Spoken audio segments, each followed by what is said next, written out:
And hello, everybody. This is Chris from the Stuart Buzz. It is the 15th of April. I guess it's Tuesday. And it is beautiful, sunny Florida in Stuart. That's why it's called the Stuart Buzz, by the way. So we have Sam here with us, right? Sam, why don't you sit or pull the microphone towards you just a little bit. How's this? That's perfect. So you're here to tell a story. I am here to listen to a story, but I will sort of ask you a couple of questions so other people can understand your story. Does that work? Sure. Okay. First of all, tell everybody, are you like a Gen Z, or are you a millennial, or I am Gen Z. Yeah, I'm 23 years old. I was born in 2002, so that technically falls within that. That's a Gen Z thing. So what do you think the characteristics, and I'm just going to ask you this, the characteristics of a Gen Z? If I had to think of like the biggest thing, I'd say style. There's like a really specific style that most Gen Z have. They're very like creative, I'd say. You see like a lot of DIY like clothing and stuff like that. Whereas you see like older generations, you'll notice them dressing like more professionally in a way. You'll see like a lot of like button downs and stuff like that, but we wear like more casual clothes, I'd say, like hoodies, and we like layering a lot too. A lot of jewelry, that's another thing. Another aspect too. Like the nose piercings and stuff like that? Yeah, I'd say so. Okay. But I think they did that, most of that in the 60s. So it's kind of flipping around a little bit. What is you probably won't know this answer, but I'm going to test you on this one. What is the difference between the hippies in the 60s, which I'm sure you must have heard about at some point, to your generation? It's almost like it's turned around. The only difference is you guys seem to be a little bit more vocal than the people in the 60s.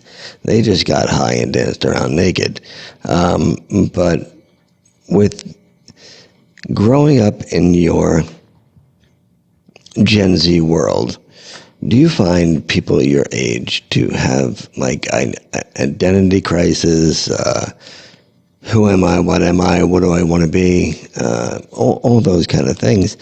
Because even work-wise, I find that the Gen Z crowd, from just people that I've done readings for and stuff like that, the Gen Z crowd tends to want to work 4 days a week, maybe 5 hours out of the day, but they don't want to like have full time. Now I'm profiling all of Gen Z.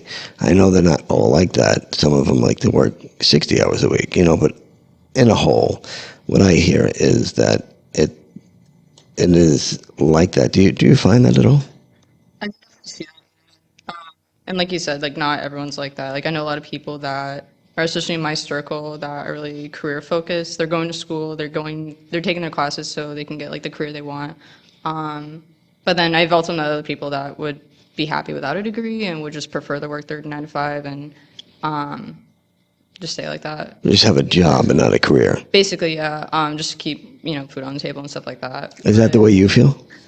To an extent. I don't see myself as super career driven. I want to focus on happiness myself. And I feel like that's a lot of what Gen Z feel as well. We just want to live. We just want to like be able to afford rent. We would just want to be able to afford food on the table, feed our cats if we have them, and just afford nice things. We're not trying to be millionaires. We don't want $1 million mansion. We don't want like 100 cars. You know what I mean?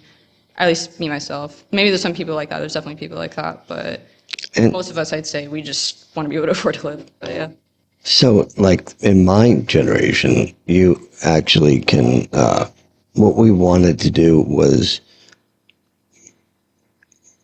put food on the table, but want to grow, have a career, and you do all that crazy stuff, and make a better life for our kids, of course. But so what is the major thing you would want older people to know to understand your generation that they sort of frown upon or look at you like you have two heads? Because honestly, I know people like my age that will look at the Gen Z crowd as like they have two heads. I mean, they judge them, I guess. We're trying our best. That's all I can say. We're just doing our best to make it through this world. We're not going out of our way to like, or at least me personally, I'm not trying to be weird on purpose. I'm not trying to be like out there and like, what am I trying to say? So, and trying to be weird on purpose means that you're weird and you're not trying to do it on purpose. I understand. I'm weird. I don't find you to be weird. Oh, thank you.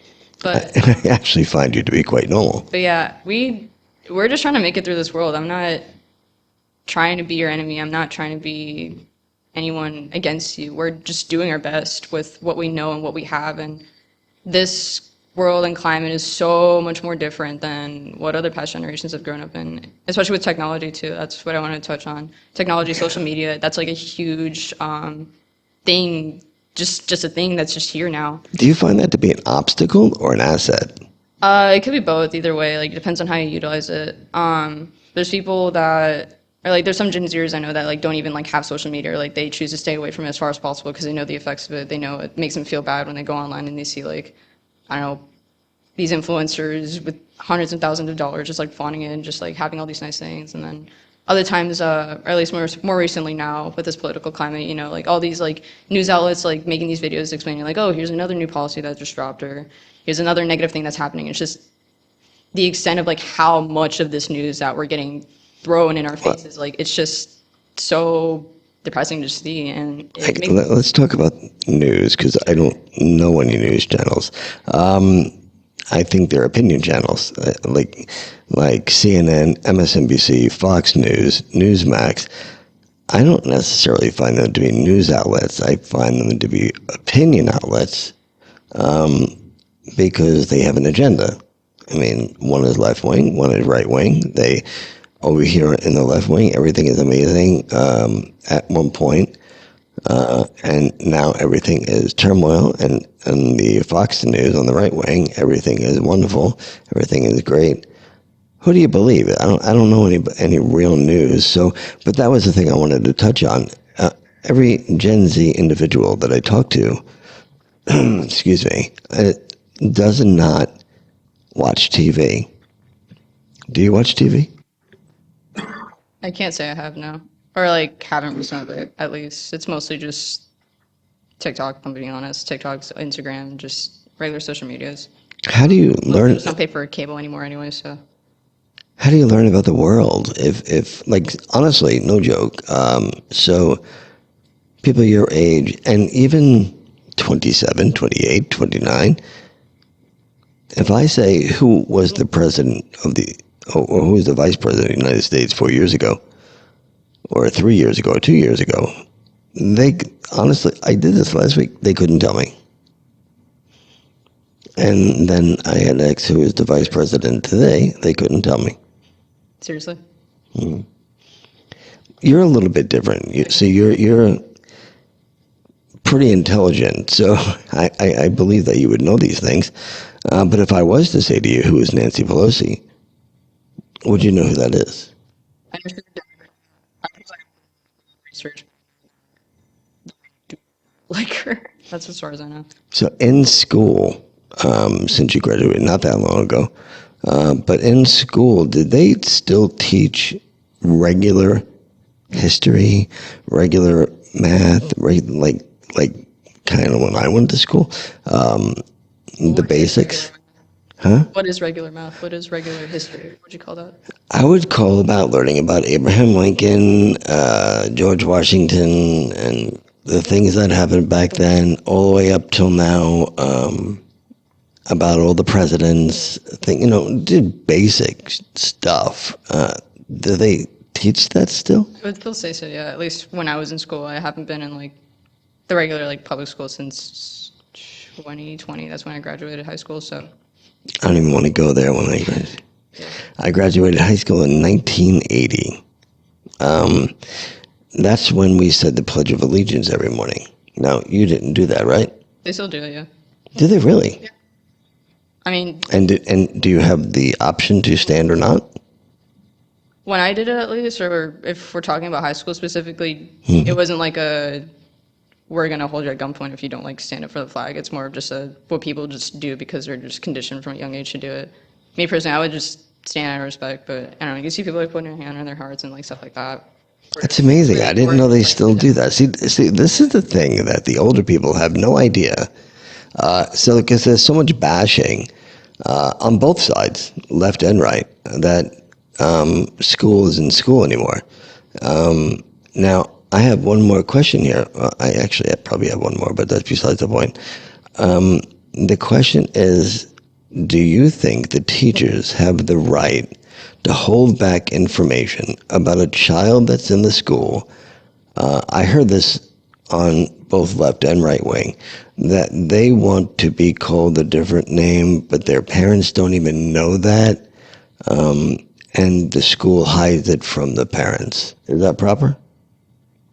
I wouldn't necessarily see it as hiding, and I also want to talk about too, why would a child hide their name from their parents? It's because they don't trust their parents. I'll tell you that as someone who's not been in that position, but I've seen people in that position. I know people that's been in that position.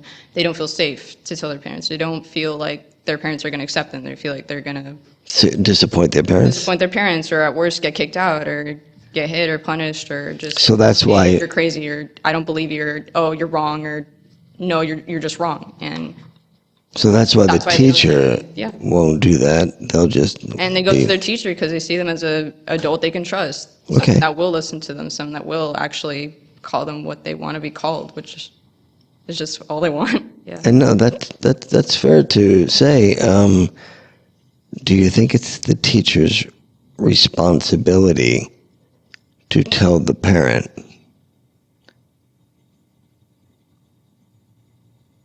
I think I got her. Yeah, I don't think so though, because unless the child is in danger, I don't see why they would need to. Would the child be in danger if the child was Joseph and he wanted to be called Josephine, and people are picking on him? Where does that go? Because these are the questions that adults.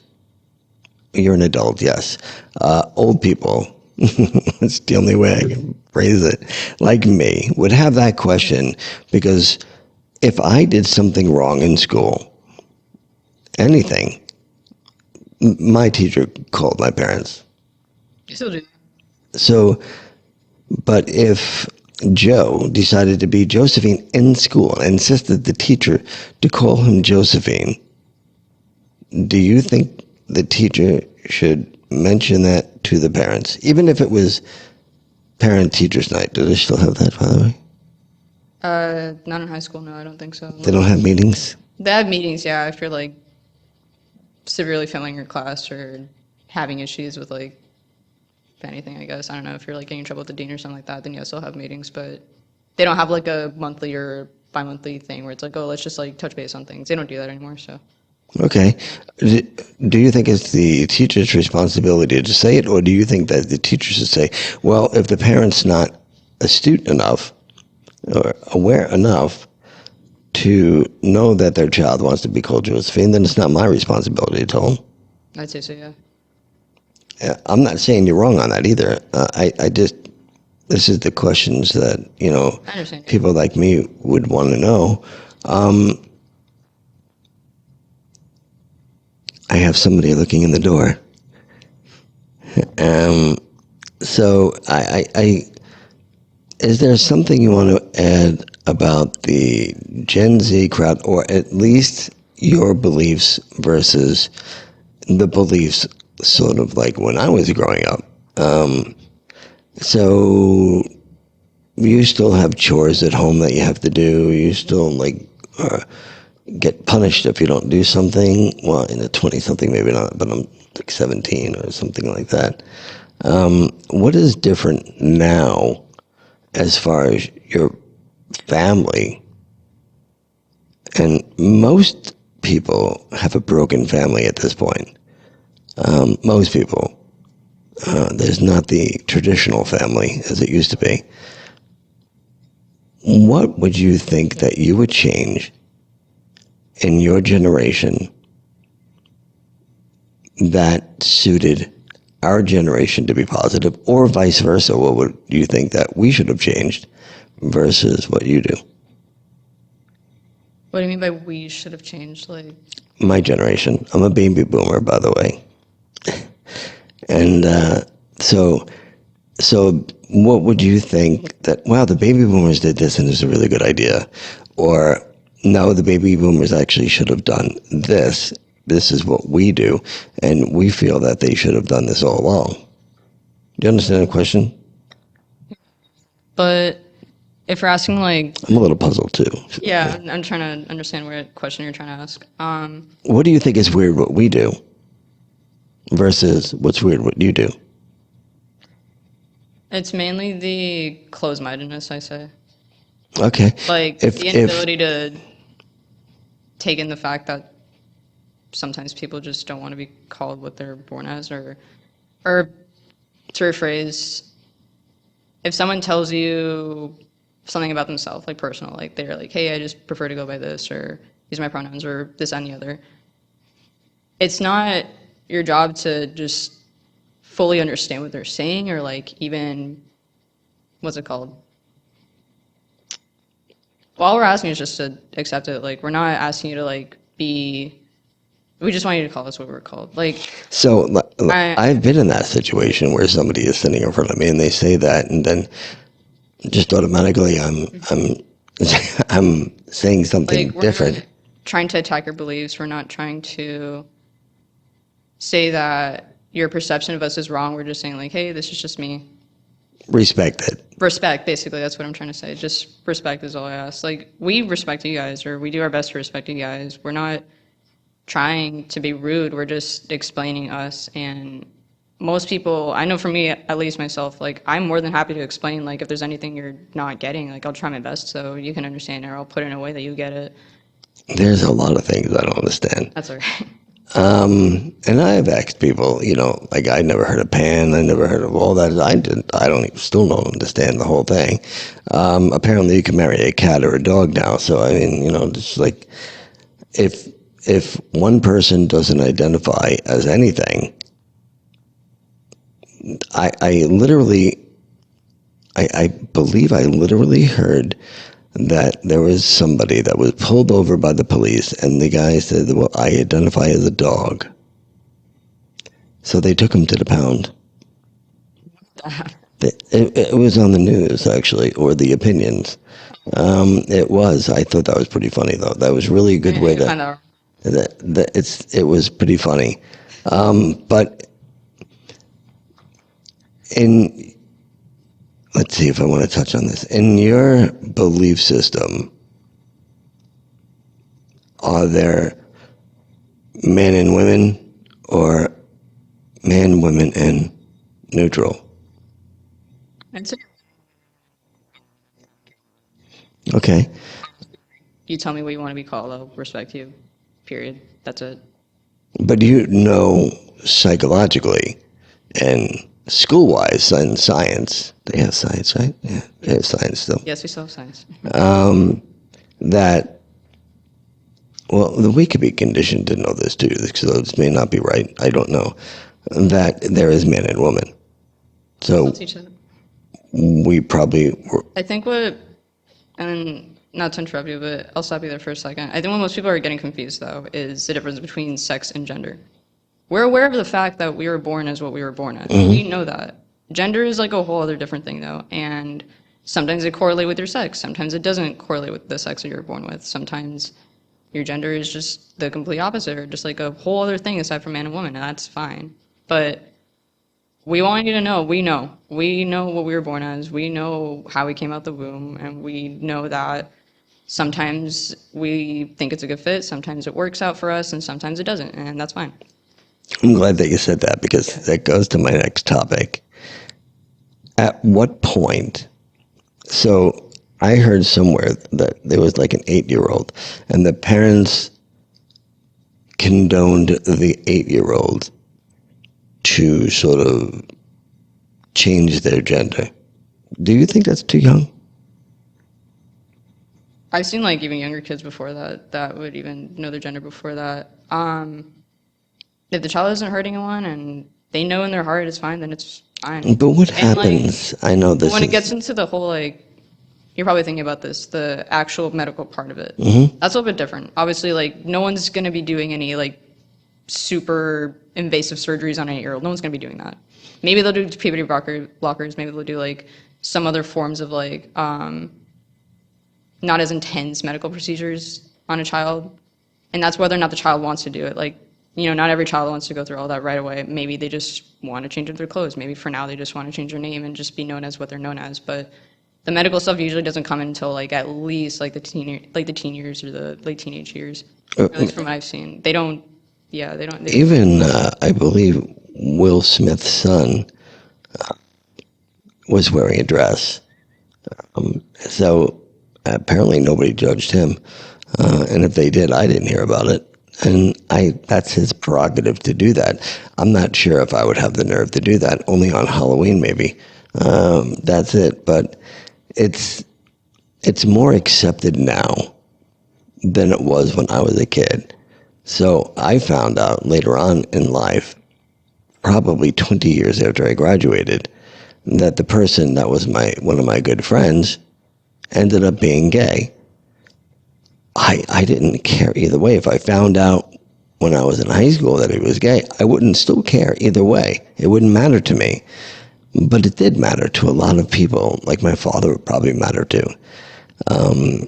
My father, I have a gay nephew, and I'm proud to say I have a gay nephew. But, you know, my father probably in the beginning was not so proud of that, because the older generational thing, it's not accepted, you know. Now everything seems to be more accepted. I've had people come in that you know they're a man, and they have boobs and they're in a dress, but you know they're a man. You just know it. And all I can say is, well, good for you for having the guts to be able to do what you want to do to make you feel like you. That's what I said. There is one person that came in, I think that they're a hairdresser, I can't remember their name, who identifies as a woman and is probably one of the most beautiful women I've ever seen. It's like, I looked at her and I said, oh my God, I got to tell you that you are absolutely beautiful. Because I've seen her before. Now, and do you think that at any time your beliefs are going to change as you grow and get older? Oh, absolutely. Everyone's always changing, and beliefs change with that too. Like, you'll find that, what's it called? Or at least if you want to get into my story too, if you want, like, I'll talk about it too. I didn't always think I was non-binary myself. I, like many people, just thought I was a woman or felt like I was a woman just because that's what everyone told me, and that's how I grew up as, and that's a key word there. That's what everybody told me. But you didn't feel comfortable with that. But if you took me a very long time to realize that what I was feeling was just that discomfort. I was about that too. Like, I didn't want to get into the whole like gender thing myself. Like, when I came out as gay, I was like, okay, that's it. Like, that's all I want to focus about. And then after I turned 19, I started questioning myself, thinking like, okay, yes, I'm a woman, but I don't really feel too strongly attached to that word. And when I'm referred to as a woman, it just doesn't feel quite right. It like almost like nails on a chalkboard to me. And my friend told me that is not how you're supposed to feel if you're like a woman. That's not how typically most women feel. And that started to get me to question myself, thinking like, okay, let me just do some research. Let me see like why this is the way that it is, or like why, or if other people like feel the same way I do, and like what they did about it, or what they call it, if there's a word for this or that. And that's where non-binary came in. That just means that you don't identify as a woman or man, but anything in between or anything outside of the spectrum or anything. You're just you. Literally just anything else aside from man and woman. You're you. You're Sam. I'm just myself. I'm just Sam. So that's funny because a guy that used to work in our store named Alex,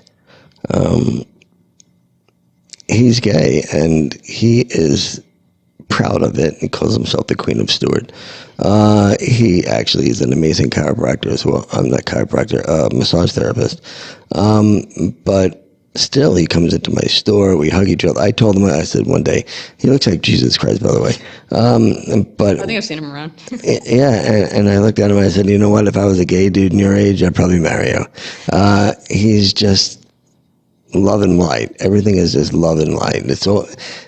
He was born in the wrong era, I believe. I think he should have been in the 60s, and he should be born now because he's a combination of now and the 60s. So he's so proud of it. We have posters in our store telling everybody that we accept this race, creed, whatever you want to be, all that. So in my father's generation, of course, he was a prejudiced man, only to have children who are grandchildren, great-grandchildren, I should say. My God, am I old? To be biracial. I guess if you want to say it was his karma, but the kids are amazing. I love them. But my father, he learned a lesson that everybody is just the same. I don't care what you think you are. That's your business. I just know you as Sam. And I just thought you were cool enough to come on to my podcast and talk about this. And I think it's really important that people my age understand that you guys are like the same as we are. You're just more honest. That's what I think. Exactly. Because we hit it and you guys don't. That's just the way it works. Or at least most of us are more bold in our expression. We're less apologetic of who we are as people. And bottom line, like I mentioned earlier, we just want to be respected for who we are. We're not here to make enemies. We're here to just live and exist like the rest of us. Maybe even be friends too if you want. We just be nice. That's all I ask. Just be kind. Just be nice. And I understand that's hard for some people, but it is hard for some people. They're very close-minded, and I know people like that. I just don't understand why they are. And close-minded in so many things. But for the people that are watching here, I am 63. You are, what, 21? 23. 23, 21, same thing. So I think Sam's an amazing person, a human. I'm not always going to understand all of this, but if you can just take the time to look at them as a human being instead of somebody with pierced nose and pierced this and pierced that and saying that they're non-gender and stuff like that. All that shit is kind of irrelevant. It really is. But if you just say, hey, Sam, and that's it, because to me, that's what I do, I think that you would understand more of the person that they are versus judging them as a gender. I don't believe it. So I'm not saying that it's normal, by the way, because I was raised, conditioned, if you want to say, to know certain things. So at my age, I'm learning things that are like totally new to me, but I am accepting them. And to the point where I put, I actually it to become becoming on the podcast to explain what this is all about. So very educational. Last comments. And that was before you say it, that was one of the problems when she had sat down here and I would say the word her. And when I first met her, I was corrected like 10 times. I started using the word it, and then I started, just saying Sam, and she's like, you know what, it's fine, it's fine, because it just comes out. Just like when I see an older person, I'll say yes, ma'am, or no, sir. I was told that yes, ma'am is a derogatory thing, and you shouldn't say the word ma'am because that's telling them that they're old. It was a lady. She got mad at me. Just put the yes, ma'am. it's the proper way. It's the way I was raised. So it's the same mentality. She doesn't like to be called ma'am. You may not like to be called her. You might not. They might not. You know, I don't know why, but it is. So if you just treat everybody as a person and forget about anything else, because all the other stuff is kind of irrelevant. That's the way I feel. Last words for you. Yeah, like, yes, I'm non-binary. Yes, that's like an aspect of my personality and just me as a person. But there's more to me than just that. Ask me about my hobbies. Ask me about my art. I make art, and I like plants, and I like other stuff, and I do other things, and I like going to these places to hang out. Like, we're not just all. Like a regular human. I'm just a person, man. Like, that's it. Amen. I just so happen to not have a gender, and that's it. Yeah. And that is your right to do that. And you know what? You're a good person. That's all right. And I enjoyed having you on. So thank you very much. You guys have a blessed day, and we'll talk soon.